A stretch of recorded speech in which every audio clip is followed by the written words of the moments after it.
ಎಲ್ಲೋ ಕೂತ್ಕೊಂಡು ಯಾರ್ದೋ ಒಬ್ಬ ಹೆಣ್ಣು ಮಗಳಿಗೆ ಬೇಕಾದಂಗೆ ನಿನ್ನ ಅಶ್ಲೀಲ ಫೋಟೋಗಳನ್ನು ಅಥವಾ ನಿನ್ನ ಪ್ರೈವೇಟ್ ಪ್ಲೇಸ್ಗಳನ್ನು ಕಳಿಸ್ಕೊಂಡು ನಾನಿದ್ದೀನಿ ಬಾ, ಅವೆಲ್ಲ ಯಾಕೆ ಮಾಡಬೇಕು? ಯಾಕಂದರೆ ಅದು ಕೂಡ ಎಲ್ಲ ಒಬ್ಬರು ಮನೋವೈದ್ಯರು ಹೇಳ್ತಾ ಇದ್ರು, ಆ ರೀತಿ ಅಶ್ಲೀಲ ಸಂದೇಶವನ್ನು ಕಳಿಸೋದು ಕೂಡ ಅದು ಒಂಥರ ರೇಪ್ ಇದ್ದಂಗೆ ಅಂತ ಹೇಳ್ತಾರೆ. ಈ ರೀತಿಯ ಮನಸ್ಥಿತಿ ಉಳ್ಳವರಿಗೆ ಏನು ಹೇಳ್ತೀರಾ ಮೇಡಮ್? ನಾನು ನಿಮಗೆ ಒಂದು ಕಂಪ್ಲೇಂಟ್ ಕಾಪಿನ ಕಳಿಸ್ತೀನಿ.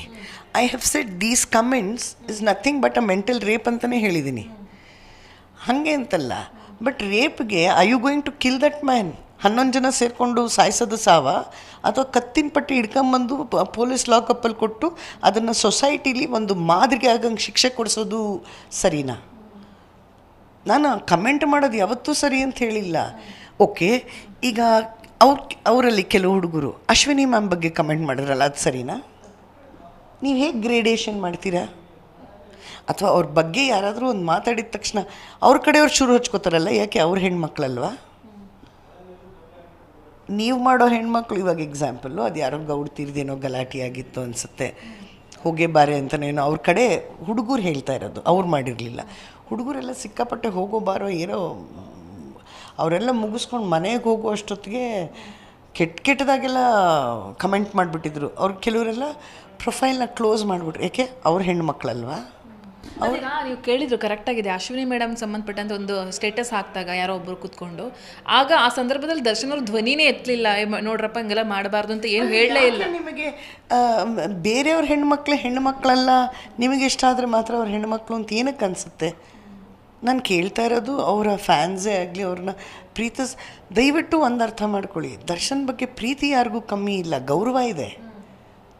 ಆದರೆ ನಿಮ್ಮ ಬಗ್ಗೆ ಕಾಳಜಿ ಏನಕ್ಕೆ ಕಮ್ಮಿ ಆಗ್ತಾ ಇದೆ ಅಂದರೆ, ನೀವು ಅವ್ರ ಬಗ್ಗೆ, ನೀವು ನಿಮ್ಮ ಬಗ್ಗೆನೇ ವಿಕೋಪಕ್ಕೆ ಹೋಗ್ತಾ ಇದ್ದೀರಾ.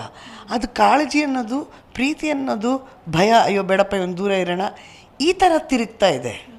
So don't look at it as, ಯಾವಾಗಲೂ ಪ್ಲಸ್ಸು ಮೈನಸ್ ಅನ್ನೋದಲ್ಲ, ಜೀವನ is all about grey. So shut up and listen. If there is a grey, ನಿಮ್ಮ ಕೈಲಿದೆ, ಅದಕ್ಕಿನ್ನ ಒಂಚೂರು ಬಿಳಿ ಹಾಕಿ ಆ ಗ್ರೇನ ಲೈಟ್ ಮಾಡ್ಕೋತೀರಾ, ಅಥವಾ ಈ ಅಂತ ಕಪ್ಪು ಇದ್ಬಿಟ್ಟು ಅದನ್ನು ಕರ್ರಾಗಿ ಮಾಡ್ಕೋತೀರಾ, ನಿಮ್ಮ ಕೈಯಲ್ಲಿದೆ. ನೀವು ಮಾಡೋದನ್ನು, ಇದು ಹೆಂಗಿದೆ ಅಂದರೆ, ಮೊಸರು ತಿನ್ಬಿಟ್ಟು ಮೇಕೆ ಮೂತಿಗೆ ಒರೆಸಿದ್ರು ಒಂದಂಗಿದು. ಅವನು ಯಾವನೋ ಕಮೆಂಟ್ ಮಾಡಿದಾಗ ನಿಮ್ಗೆ ಅನ್ನಿಸ್ಲಿಲ್ವ ಅವರು ಕಂಡವ್ರು ಹೆಣ್ಮಕ್ಳು ಅಂತ?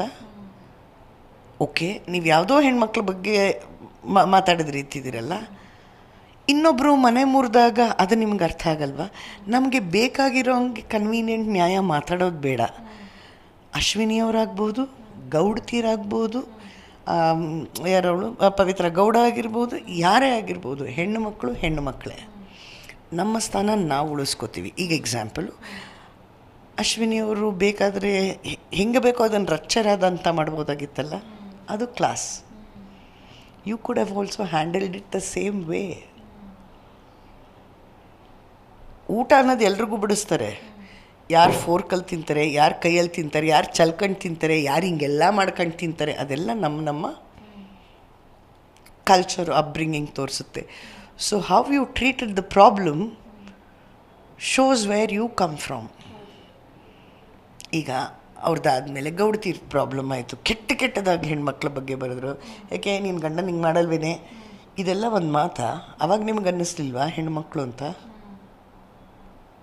ಅವಾಗ ನಿಮ್ಗೆ ಜ್ಞಾಪಕ ಬರಲಿಲ್ವಾ ಅವ್ರ ಗಂಡ ಇವ್ರನ್ನ ಯಾವ ಮಟ್ಟಕ್ಕೆ ಇವ್ರಿಗೆ ಹಿಡ್ತಾ ಹಾಕ್ಬೋದು, ಕಡಿವಾಣ ಹಾಕ್ಬೋದು, ಇನ್ನೊಂದು ಹೆಣ್ಣುಮಗು ಸ್ವಾತಂತ್ರ್ಯ ಎಷ್ಟು ಹೊರಟೋಗ್ಬೋದು ಅನ್ನೋದು ನಿಮ್ಗೆ ಹೆಣ್ಮಕ್ಳು ಅನ್ನೋದು ಜ್ಞಾಪಕ ಬರಲಿಲ್ವಾ? ಈಗ ಮಾತ್ರ ರೇಣುಕಾಚಾರಿ ಕೆಟ್ಟದಾಗಿರೋ ಫೋಟೋ ಕಳಿಸಿದ್ದೇನೆ ಅನ್ನೋದ ಎಲ್ಲನೂ ವೈರಲ್ ಮಾಡ್ತಿದ್ದೀರ. 4 ಮೆಸೇಜ್ ವೈರಲ್ ಮಾಡಿ, ಆ ಪ್ರೈವೇಟದ್ದು ಬೇಡ, ಅದು ಬಿಟ್ಟು ಬೇರೆ ಎಲ್ಲ ವೈರಲ್ ಮಾಡಿ ನೋಡೋಣ. ಅಥವಾ ಸುಮ್ಮನೆ ಊಹಾಪೋಹಾಲ್ ಹೇಳ್ತಾ ಇದ್ದೀರಾ? ಕರೆಕ್ಟು, ರೇಣುಕಾ ಸ್ವಾಮಿದೇ ತಪ್ಪು, ಇದು ಶುರುವಾಗಿದ್ದು ಅಲ್ಲಿಂದಾನೇ. ಬಟ್ ಕೊಲೆ ಅಥವಾ ಈ ಥರ ಚಿತ್ರಹಿಂಸೆ ಅವನ ಶಿಕ್ಷೆನ. ಜಿ ಕನ್ನಡ ನ್ಯೂಸ್ ಈಗ ನಿಮ್ಮ ಮನೆಯಲ್ಲೇ ನೋಡಿ. ಎಲ್ಲ ಕೇಬಲ್ಗಳಲ್ಲಿ ಈಗ ಲಭ್ಯ.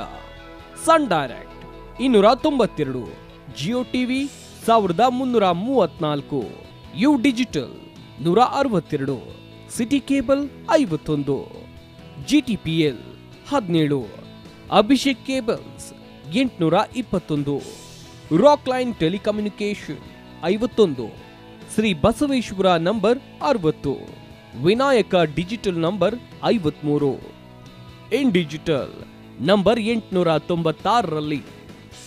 ನಿಮ್ಮಿಷ್ಟದ ಜಿ ಕನ್ನಡ ನ್ಯೂಸ್ ನೋಡಿ ಆನಂದಿಸಿ.